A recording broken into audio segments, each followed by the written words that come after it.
20 तारीख को शिक्षकों को प्रमाण पत्र देने के लिए एक समारोह का आयोजन किया गया है और मुख्यमंत्री के कर कमलों से प्रमाण पत्र दिया जाएगा। और यह मामला कि उस दिन का समारोह सफल हो, ये बड़ा सरदर्द पैदा कर दिया है शिक्षा विभाग के मंत्री से लेकर और पदाधिकारी। हाई कोर्ट में कई मामले दर्ज कराए जा चुके हैं और ये सारी चीजें कहीं न कहीं परेशानी का सबब था। मुझे लगता है कि आप शिक्षक मित्रों को, मुख्यमंत्री को बधाई देना चाहिए कि उन्होंने भले ही नौकरी प्राप्त व्यक्ति को ही पुनः प्रमाण पत्र दे रहे हों, नियुक्ति पत्र दे रहे हों, लेकिन इसका असर तो हुआ है।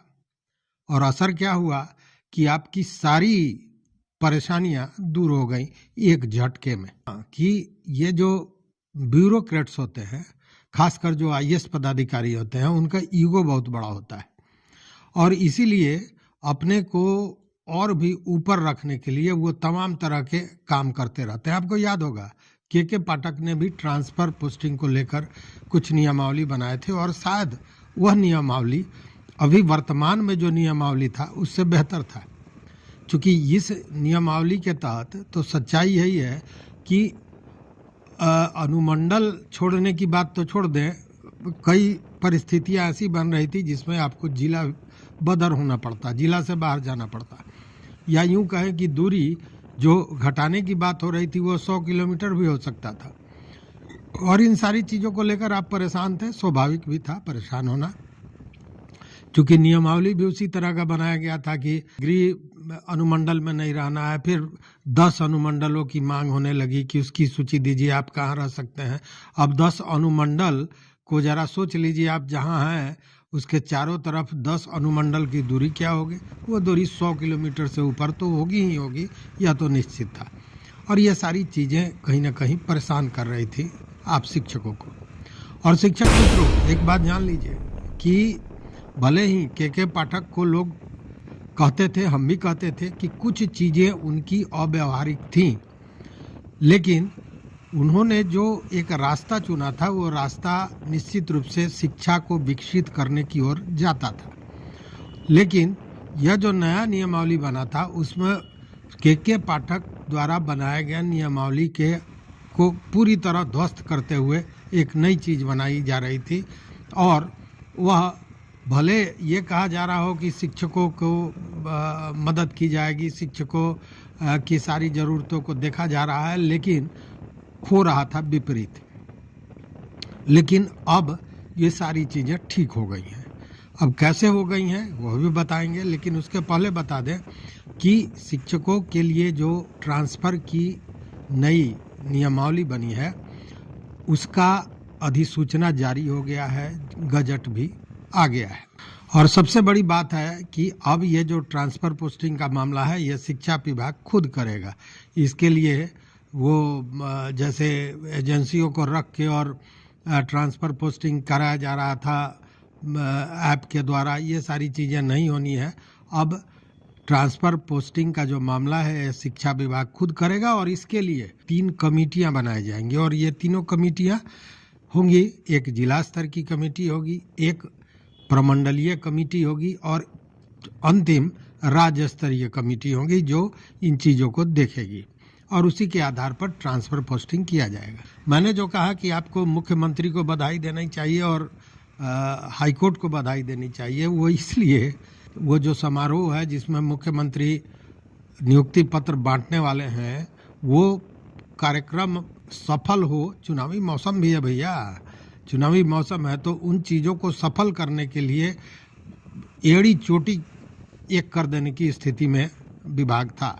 इसको लेकर कल हमने बताया था कि विधि विशेषज्ञों की भी बैठक बुलाई गई थी, ये सारी चीज़ें हुई थी। लेकिन कल आपको याद होगा कैबिनेट की भी बैठक थी, विधान पार्षद हैं, कई नेता हैं और खासकर सत्ताधारी वैसे सेकंड लाइनर नेता भी इस बात को लेकर चिंतित थे और इस बात को उठा रहे थे कि शिक्षकों के मुद्दे को जरा ठीक ठाक कीजिए, जल्दी कीजिए, इसलिए कि चुनावी माहौल है। कैबिनेट की बैठक में ये सारी बातें आई, कई लोगों ने ये बात मुख्यमंत्री महोदय को कही। मुख्यमंत्री ने इसको संज्ञान में लिया, इस पर फिर अलग से विचार विमर्श किया गया। बताते हैं कि उनके चैम्बर में भी ये चर्चा हुई और उसके बाद यह तय हुआ कि नहीं, यह जो नियमावली बनाया गया है जिसमें है कि 10 अनुमंडल का सूची दीजिए, आपको फलाने अनुमंडल में नहीं रहना है तो चिलाने में नहीं रहना है, तो ये गृह अनुमंडल है तो ये ससुराल है तो ये क्या है, ये सारी चीज़ें अब गायब हो गई। हुआ क्या कि मुख्यमंत्री ने कहा कि अनुमंडल को छोड़ के और निकट का जो अनुमंडल है उसमें देना चाहिए और देना होगा। अब ये मामला देखिए क्या हुआ कि अब जिस जिले में अनुमंडल एक ही है उस जिले का क्या होगा। और वैसे जिले 1-2 नहीं है, 8 जिले हैं जिसमें एक ही अनुमंडल है। अब वो व्यक्ति जो शिक्षक है वो दूसरे अनुमंडल में जाता है, मतलब जिले के बाहर। हमने कहा कि जिला बदर की बात हो रही है तो जिले के बाहर, तो स्पष्ट कर दिया कि नहीं, जिले के बाहर किसी की पदस्थापना नहीं की जाएगी, ट्रांसफ़र नहीं किया जाएगा। तो उपाय क्या है?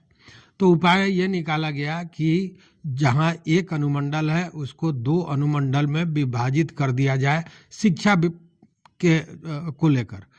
मतलब शिक्षा विभाग द्वारा जो क्षेत्रों का वर्गीकरण करना है उसमें उस जिले को 2 अनुमंडल में बांट दिया जाए और उसमें एक अनुमंडल से दूसरे अनुमंडल में ट्रांसफर पोस्टिंग किया जाए। मतलब जिले के बाहर आप नहीं जाएंगे, रहेंगे उसी अनुमंडल में, लेकिन भाई ईगो का मामला है। जब अनुमंडल बदलने की बात है तो उसी अनुमंडल को 2 भाग में करके ट्रांसफर पोस्टिंग, ये तो कहने को होगा कि हमने अनुमंडल बदल दिया। और इसके लिए मोटा मोटी समझिए कि सहमति मिल गई है, या यूं कहे कि आदेश मुख्यमंत्री का प्राप्त हुआ है। हालांकि अभी इस पर विभागीय कुछ नहीं आया है, यह भी बात है, लेकिन इस तरह की बातें निकल के सामने आ रही हैं। दूसरी बात कि नगर निकाय, नगर निगम, इन सारी चीज़ों को लेकर भी तमाम तरह की बातें उठाई जा रही थी।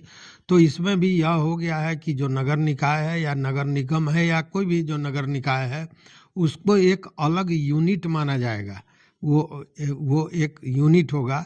इस पर भी सहमति जताने की बात आ रही है। बहुत से शिक्षक माथा पकड़ रहे थे कि वो कहाँ से कहाँ हम सक्षमता परीक्षा दे दिए। तो पहले जो के पाठक के समय भी ये चर्चा हुई थी कि जो शिक्षक चाहेगा कि हम विशिष्ट शिक्षक न बने तो ये उसको छूट होगी, और वो चीज़ फिर लागू हो गया। मतलब उस पर सहमति जता दी गई कि कोई भी शिक्षक, नियोजित शिक्षक जिसने सक्षमता परीक्षा दी हो लेकिन वो नहीं चाहता हो कि हम विशिष्ट शिक्षक बने, तो वो पूर्ववत नियोजित शिक्षक ही रहेगा, उस पर कोई जोर जबरदस्ती नहीं होगी। ये बहुत बड़ा मैटर है, बहुत बड़ा प्रश्न है, बहुत बड़ी उपलब्धि है। क्योंकि बहुत से शिक्षक, अब मान लीजिए कि कोई 20 बरस काम कर चुका है और उसने परीक्षा दे दी, अब वो कहीं बाहर फेंका जाएगा, तो उसने ये चुना कि वो नियोजित शिक्षक ही रहेगा, उसे विशिष्ट शिक्षक बनने की जरूरत नहीं है, ताकि ये जो तमाम तरह की चीजें हैं इनसे बच सके। ट्रांसफर पोस्टिंग का मामला था, उसमें शिक्षकों के लिए ये बहुत बड़ी खबर है। और साथ में मैंने कहा ना कि मुख्यमंत्री और हाई कोर्ट का धन्यवाद दें आप सभी। मैं तो दे रहा हूँ इसलिए कि अगर ये दोनों एक्टिविटियां नहीं होती तो शायद इतनी आसानी से ये चीजें सामने नहीं आती और कैबिनेट की बैठक नहीं होती, 20 तारीख को इस तरह का कार्यक्रम नहीं होता। तो तय हो गया कि ये चीज़ें, देखिए अभी नोटिफिकेशन इस तरह का कुछ नहीं आया है, लेकिन ये हुआ है कि बीच बीच में नियमावली को में संशोधन किया जाएगा और इन चीज़ों को धीरे धीरे लाया जाएगा।